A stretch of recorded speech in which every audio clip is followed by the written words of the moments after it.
नमस्कार।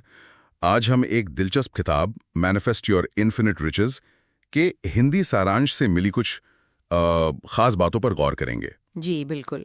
ये स्रोत इस बात पर फोकस करता है कि कैसे हमारे अंदर के विश्वास, हमारी सोच, वो धन और जिसे कहते हैं ना भरपूर जिंदगी, उसे पाने से कैसे जुड़ी हैं। जी। तो हमारा मकसद है इस स्रोत से ये समझना कि हमारी सोच, हमारी ऊर्जा, हमारे इरादे, ये सब कैसे अनंत संपत्ति और एक तरह का सुकून पाने में मदद करते हैं, जैसा कि इसमें बताया गया है। हाँ। और ये सिर्फ पैसे के बारे में नहीं है ना, ये एक पूरी तरह से भरपूर होने की स्थिति के बारे में है। बिल्कुल सही। ये सिर्फ दौलत नहीं बल्कि जीवन के हर पहलू में प्रचुरता की बात करता है। तो स्रोत की शुरुआत एक बड़े विचार से होती है कि समृद्धि बाहर से नहीं, अंदर से शुरू होती है। ये एक मानसिकता है ना? हाँ बिल्कुल, ये बुनियादी बात है और इस सीधे तौर पर जुड़ता है उस कॉन्सेप्ट से जिसे स्रोत आकर्षण का नियम यानी लॉ ऑफ अट्रैक्शन कहता है। अच्छा। इसके मुताबिक हमारे विचार, हमारी भावनाएं, हमारे जो गहरे विश्वास है ना, वो मिलकर हमारी बाहरी दुनिया को, हमारी हकीकत को बनाते हैं। इसलिए ये जरूरी है कि हम कमी पर ध्यान ना दें, बल्कि जो हमारे पास है या जो हम चाहते हैं उस पर फोकस करें।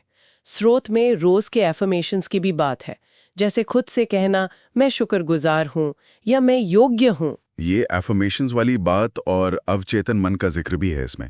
स्रोत बताता है कि हम अपने सबकॉन्शियस माइंड को, मतलब दिमाग के उस हिस्से को जो हमारी आदतें कंट्रोल करता है, उसे पॉजिटिव बातें दोहराकर रीप्रोग्राम कर सकते हैं। जी हाँ। जैसे ये कहना कि पैसा मेरी तरफ आसानी से आ रहा है या मैं समृद्धि के लिए एक चुंबक हूँ। क्या ये वाकई काम करता है? देखिए, स्रोत तो यही कहता है और यहीं पर बात आती है उन मानसिक रुकावटों की जिन्हें हम लिमिटिंग बिलीव्स कहते हैं। अच्छा, हाँ। स्रोत इस पर बहुत जोर देता है कि हमें पैसे को लेकर जो पुरानी सीमित सोच है उसे पहचानना होगा और बदलना होगा। जैसे कई लोग सोचते हैं पैसा बुरा है या अमीर मतलबी होते हैं। हाँ, ये सुना है मैंने। तो इन नेगेटिव विचारों को चैलेंज करना और अपनी काबिलियत को मानना, खुद को यकीन दिलाना कि हाँ मैं अच्छी चीजों का हकदार हूँ, ये बहुत जरूरी है। सही है। तो सोच बदल ली, विश्वास मजबूत कर लिया, पर क्या सिर्फ इतना ही काफी है? मतलब बैठे बैठे सोचने से सब हो जाएगा? एक्शन का क्या रोल है? ये बहुत बहुत अहम सवाल है। सिर्फ सोचना या इच्छा रखना काफी नहीं है। स्रोत कहता है संरेखित कर्म या अलाइंड एक्शन जरूरी है। संरेखित कर्म मतलब ऐसा एक्शन जो आपकी बदली हुई सोच और पॉजिटिव ऊर्जा से मेल खाता हो।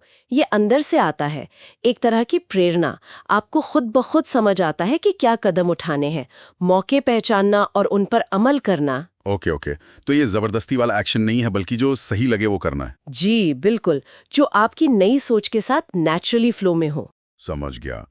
तो सोच, विश्वास, फिर सही एक्शन, इनके अलावा क्या कोई और कुंजी है जिसे स्रोत जरूरी मानता है? हाँ, एक और चीज है जिसे स्रोत अंतिम कुंजी कहता है, और वो है कृतज्ञता, यानी शुक्रगुजार होना। कृतज्ञता, ग्रैटिट्यूड। जी, मतलब जो कुछ भी हमारे पास अभी है इस पल में, चाहे छोटा हो या बड़ा, उसके लिए दिल से आभारी होना। स्रोत का तर्क ये है कि जब हम जो है उसकी कद्र करते हैं तो हम एक तरह से यूनिवर्स को सिग्नल भेजते हैं कि हम और अच्छी चीजें पाने के लिए तैयार हैं। ये और ज्यादा प्रचुरता को आकर्षित करता है। अच्छा। इसके लिए वो एक अभ्यास भी बताते हैं, रोज उन चीजों की लिस्ट बनाना जिनके लिए आप शुक्रगुजार हैं, छोटी छोटी चीजें भी। ये तो काफी सीधा साधा तरीका लगता है। तो कुल मिलाकर इस स्रोत का सार यही है कि असली ताकत हमारे अंदर है।